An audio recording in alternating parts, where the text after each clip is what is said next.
ಸುಹಾಸಿನಿ ತುಂಬ ಜಾಣೆ ಹಾಗೂ ಚುರುಕಾದ ಹುಡುಗಿ. ಹೆಣ್ಣು ಮಕ್ಕಳಿದ್ದರೆ ಅವಳ ಹಾಗೆ ಇರಬೇಕು ಎನ್ನುತ್ತಿದ್ದರು. ಆದರೆ ಮದುವೆಯ ಮೊದಲನೇ ದಿನದಲ್ಲಿ ಸುಹಾಸಿನಿಯ ಮುಖವೆಲ್ಲ ಬಿಳುಚಿತ್ತು. ಅವಳ ದೇಹದಲ್ಲಿ ಕಚ್ಚಿದ ಹಲ್ಲಿನ ಗುರುತಿತ್ತು. ತುಟಿಯು ಒಡೆದು ರಕ್ತ ಜಿನುಗಿತ್ತು.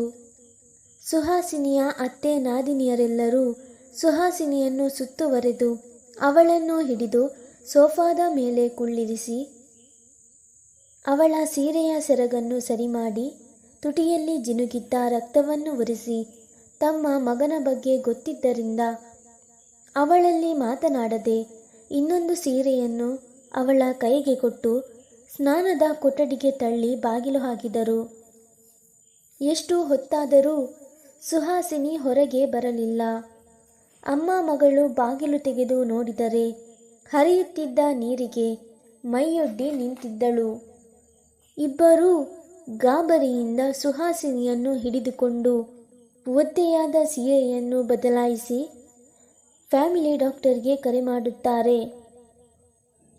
ವೈದ್ಯರು ಬಂದು ಸುಹಾಸಿನಿಯನ್ನು ಪರಿಶೀಲಿಸಿ, ಹುಡುಗಿ ಮೊದಲನೇ ರಾತ್ರಿಯಿಂದ ಹೆದರಿಕೊಂಡಿದ್ದಾಳೆ, ಅವಳ ಗಂಡನಲ್ಲಿ ಅವನ ಜೊತೆಗೆ ಮಾತನಾಡಬೇಕು ಎಂದಾಗ ಸುಹಾಸಿನಿಯ ಗಂಡ ಬಂದು, ಮೇಡಮ್, ನನ್ನ ಹೆಂಡತಿಯ ಹತ್ತಿರ ಹೇಗಿರಬೇಕೆಂದು ನನಗೆ ತಿಳಿದಿದೆ, ನೀವು ಹೇಳಿಕೊಡಬೇಕಿಲ್ಲ ಎನ್ನುತ್ತಾನೆ.